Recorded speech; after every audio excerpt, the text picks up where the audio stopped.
After 7 days of preparation and consecration, the moment had come. The priests were ready, the altar sanctified, the tabernacle filled with holy anticipation.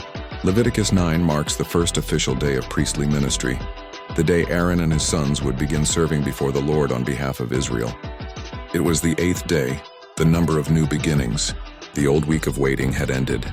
Now a new era of worship and communion began. God had given the pattern, the garments, and the sacrifices, and now he was about to display his glory in response to obedience. Moses called Aaron, his sons, and the elders of Israel. He instructed Aaron to bring a sin offering, a young calf, and a burnt offering, a ram without defect. For the people, he commanded a male goat for a sin offering, a calf and a lamb for a burnt offering, an ox and a ram for a peace offering, and a grain offering mixed with oil. All these offerings would represent cleansing, dedication, thanksgiving, and fellowship, a complete act of worship. For today, Moses said, the Lord will appear to you. The people brought what was commanded, and the courtyard filled with sacred movement. Animals led to the altar, priests clothed in white, the fragrance of oil and incense in the air. Aaron stepped forward, ready to perform his priestly duty for the first time. He began with his own sin offering, for even the high priest had to atone for himself before standing for others. He slaughtered the calf, dipped his finger in its blood, and applied it to the horns of the altar. The rest he poured at its base. The fat and kidneys were burned on the altar, and the flesh and hide burned outside the camp. Cleansing completed. Then Aaron offered the burnt offering, presenting it as an act of total surrender. The flames rose upward, and smoke ascended like prayer before God. Once Aaron's offering was complete, he turned to the people. Their sin offering came next, the male goat slain for the congregation's guilt. Then the burnt offering was laid upon the altar, followed by the grain offering, which represented gratitude for God's provision. Finally came the peace offerings, the ox and the ram, symbols of restored relationship and fellowship between God and his people. Aaron sprinkled the blood on all sides of the altar, then burned the fat kidneys and lobe of the liver upon the offering.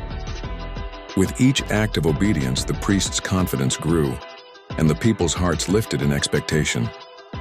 When all was finished, Aaron raised his hands and blessed the people, the first priestly benediction ever spoken. Then Moses and Aaron went together into the tent of meeting. When they came out, they blessed the people again, and the glory of the Lord appeared to all. Suddenly fire came out from the presence of the Lord and consumed the burnt offering and the fat portions on the altar. The crowd gasped, then shouted for joy and fell face down in worship. God himself had accepted the offerings. The consuming fire was not judgment but confirmation, a divine amen from heaven that fellowship had been restored. The priests had obeyed, the sacrifices were offered, and God's glory filled the camp. The fire that fell that day became the perpetual fire upon the altar, a symbol of God's abiding presence among his people. From that moment on, Israel knew that the tabernacle was not merely a structure, it was the meeting place of heaven and earth. Leviticus 9 shows us that when God's commands are followed in faith, his presence is revealed in power. The priests acted in obedience, God responded in glory. Worship was never meant to be empty ritual. It is the living connection between divine holiness and human devotion. This chapter points us again to Jesus Christ, our eternal high priest. He entered not an earthly tent, but the heavenly sanctuary, offering himself once for all. His sacrifice, too, was accepted by fire, the fire of God's justice and love at the cross. And through his obedience, God's glory now dwells not in a building, but in the hearts of believers. Leviticus 9 reminds us, when the altar is ready, the offering sincere and the heart obedient, the glory of God will come.